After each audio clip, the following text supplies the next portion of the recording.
Welcome back to part 2 of Marketing Month right here on Spa Marketing Made Easy. I am Daniela and I'm back again with Lucy, our marketing manager here at Addo Aesthetics. Now, in part 1, we talked about the foundational documents that every spa CEO needs when you're going to be incorporating AI into your business operations. Your company bio and your ideal client avatar document. Those are super, super important. So if you didn't listen to part 1 of Marketing Month, then go back and listen to that because those are super, super important. Those are going to be crucial for getting your marketing to sound just like you so that you're speaking to your ideal client. Now, today, we're actually going to take that foundation and show you how to use it strategically, okay?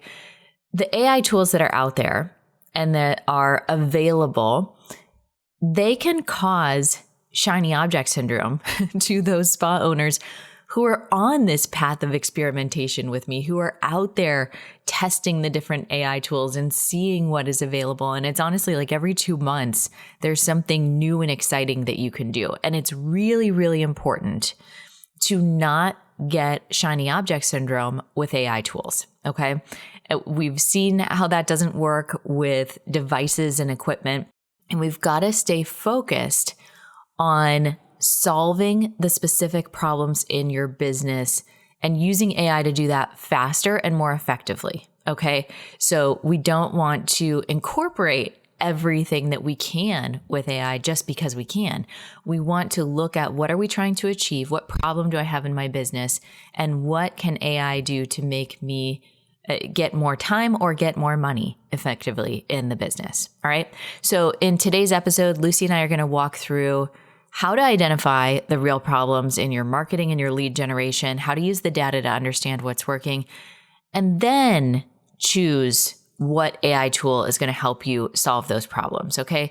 So we're diving into one of our favorite lead generation tools, and we're talking about how we have been using this to, with our own lead magnet. We're using our the digital version of our Growth Factor magazine, which has been working really, really well for us.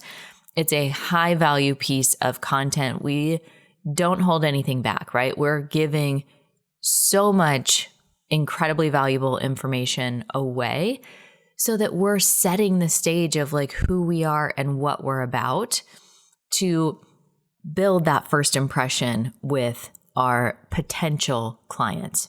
All right, so I'm going to let you go ahead and listen to part 2 of Lucy and I's conversation for Marketing Month. I hope you enjoy.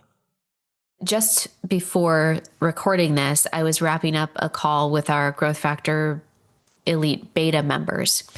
And we do a lot of AI inside of that program where it's a lot.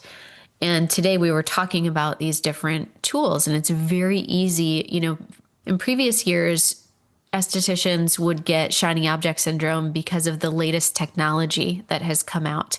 And, oh, if I buy this device, then it's going to, make me make all of this money and make all of my problems in my business go away. And now there's so much talk and pressure and all of this stuff around AI that it's very easy to be like, oh, well, I'm not using that tool, or should I be using this one? Or should I be using, what should I be actually doing? And so we had this like zoom out conversation, and I was like, look, you have your ICA doc, you have your company bio.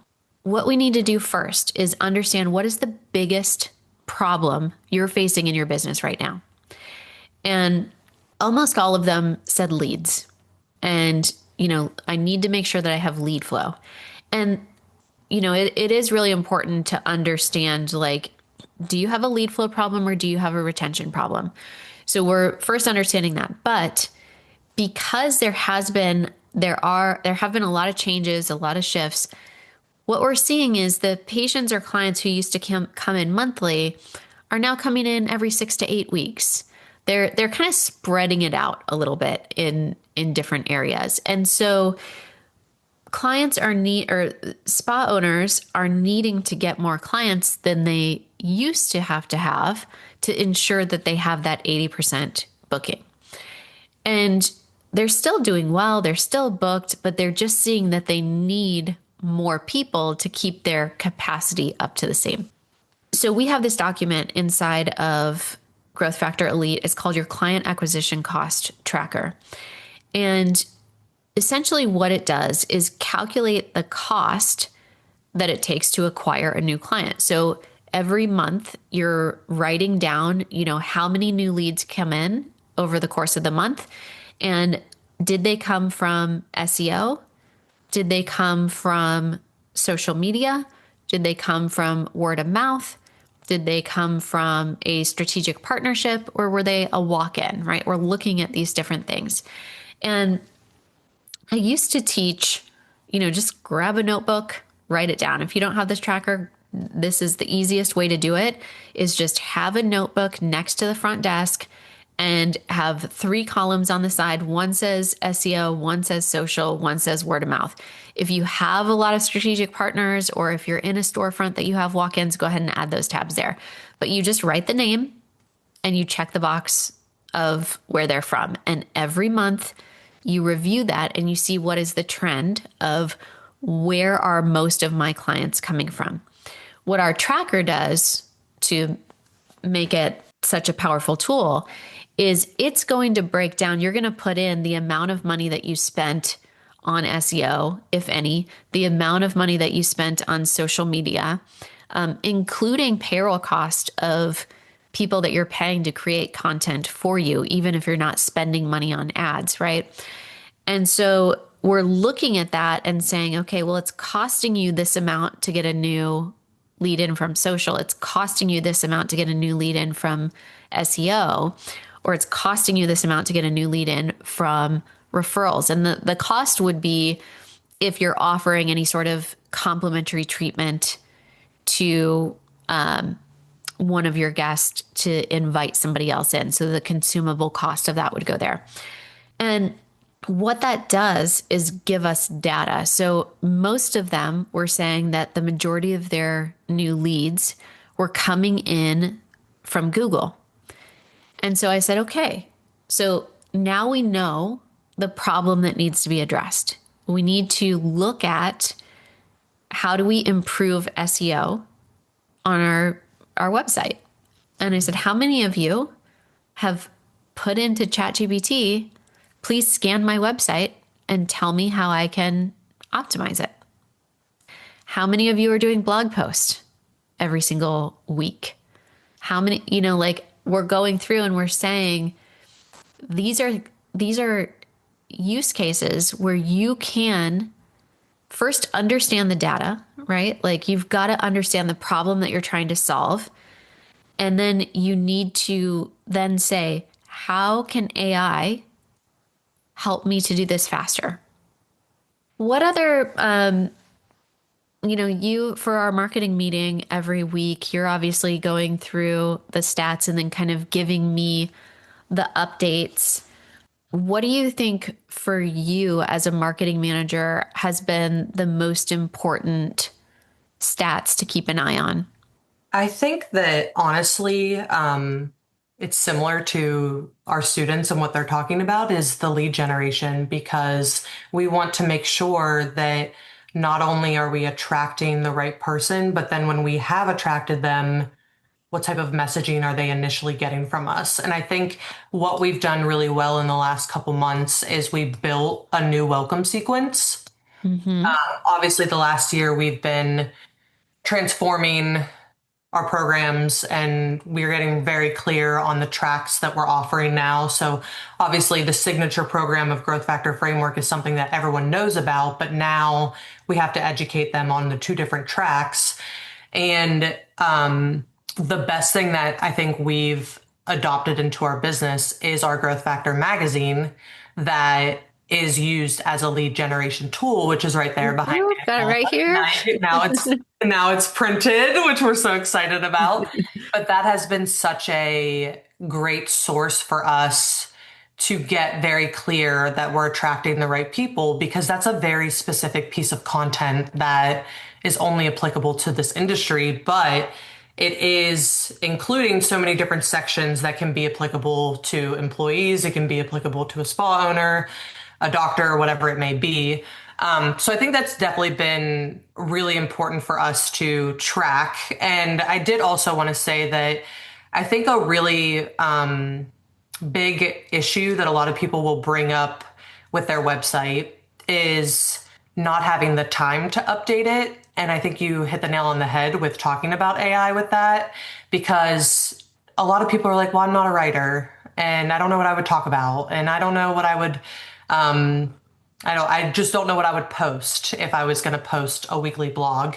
You are an expert at what you do in your business. And I think that's a confidence thing, but it's also a reminder that you have to say to yourself that I am an expert on this service and I can use AI as a tool where I talk to it like I would talk to a client, and then I ask it to formulate that for me in a 1,000 to 1,200 word blog post that's SEO optimized. And when you get really granular on those keywords, like we know that we want to say spa CEO, that is a title that we use to describe our people, then you can tell chat things like that. Like this, I want to call them guests. I want to call them clients. I want to call them patients, whatever it may be, to like make yourself stand out. I think the when people say that time is a big issue there, that's being solved in real time right now, because I'm able to take just 5 to 10 minute transcripts of you talking and turn it into a 1,500 word blog post in a Yeah, matter. there's a really cool AI software tool called Whisper Flow, and it does a phenomenal job of translating voice into text. So there's a lot of, you can text message like that. There's a lot of things, and it will maybe not do the best job, or it'll misspell things or get the wrong word. Especially if you have an accent, it's not going to hear it correctly. But Whisperflow does a phenomenal job, and you can even use that. You can just talk to it in your car when you're driving to work and answer whatever specific questions. It's going to dictate all of that. And then, think about the 10 most common questions that people are going to ask you, or how would you explain this specific service to a patient, or how would you, those types of things that you are answering all day, every day. And then you upload that into chat and say, write an SEO optimized blog post with meta descriptions, right? And so we're using it to solve the problem. I think the thing here is like, AI is not just one more thing that you have to learn how to do when you're already overwhelmed and exhausted. It's something that, if this is a tool that you can implement to make your life easier, then do so. And the thing that's great is that you can have, most of the AI tools are somewhere between $10 to $20 a month for a subscription. So they're not expensive. I know some people are like, oh, I don't want any more subscriptions. But if you think about, like, this is your marketing team. If you were before spending $2,500 a month on a marketing team that comes in and takes photos and writes blogs, you can do that for $20 a month, Exactly. right? I mean, it's a whole different thing. Okay, so now we are going to hit pause there for this part of the conversation. Again, if you did not listen to part 1 in the series, be sure to go back and listen. Next week, we're going to have part 3 of this 4-part series. So every single week, we're having a new section of the conversation, and I'm giving you some action items so that you can listen and then apply so that you're actually making progress in your business. Okay. So the takeaways from today's episode: understand the problem first, gather the data, and then find the tool that helps you to solve it the fastest. Okay. So whether that's improving SEO with weekly blog posts, whether that's tracking where your leads are actually coming from, or even creating a powerful lead magnet that speaks specifically to your ICA. All right. So what I want you to do this week for your action items: Number one, we want you to track your lead sources. Okay. So just make it simple. Grab a notebook, create 3 columns, one that says Google SEO, another one that says social, and another one that says word of mouth. If you have strategic partnerships, if you have a lot of walk-in traffic, add those columns as well. That's totally fine. And then have that notebook at the front desk so that every single time that a client or patient walks in, that they are new to your practice, write their name and ask them where they heard of you. How did they hear about you? Okay. At the end of the month, I want you to review that data to see where most of your leads are coming from. Step 2 is to calculate your client acquisition cost. Okay. And this is just if you're ready. All right.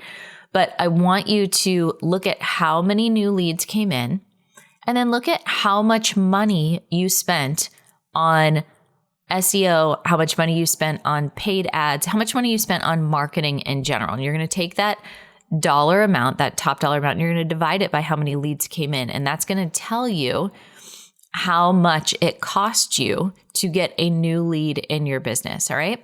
And that should help you to understand, hey, I'm getting most of my leads from SEO, or I'm getting most of my leads from social. I'm getting most of my leads from referral. And then you can be really clear on how and where you're going to spend your marketing dollars. And then number 3, I do want you to audit your website for SEO opportunities. Okay, so go to ChatGPT or whatever preferred AI tool you're using and ask it to scan your website and say, how can I optimize this for SEO? All right. This is not obviously going to be as good as bringing in an SEO company, but if that's not where you're at right now, just take this step, okay? And it can give you some step-by-step instructions on how to better optimize your website, all right? So you're going to want to make sure that you have keywords. You want to make sure that you have your proper, headings and subheadings and all of that, your meta descriptions, et cetera. Okay, so you want to really focus on that. And then go ahead and choose the top 10 most common questions that your clients or patients ask and create your first AI-assisted blog post using the process that Lucy described. Okay. So if you really want like bonus points, then think about a lead magnet as well. That's going to help build your email list. That is a little more sophisticated of a strategy. We do have to put some if-then rules in there. We do have to build some funnels. But if you are there, this is a great way to attract new leads. All right. So you are an expert at what you do. You have the knowledge. AI is just the tool that helps you communicate it faster and more consistently. All right. So take action this week, and I will see you next week when we go to part 3 of Marketing Month. Quick reminder before you leave, if your spa growth still depends on you doing more, it's time for a shift. Watch The System Shift, a free training designed to help spa owners break past that $25,000 to $35,000 month plateau without adding more treatment hours. You'll learn the CEO level systems that help you scale while protecting your time, your values, and your peace. Go to grow.autoaesthetics.com/podcast and watch The Systems Shift. That's grow.autoaesthetics.com/podcast.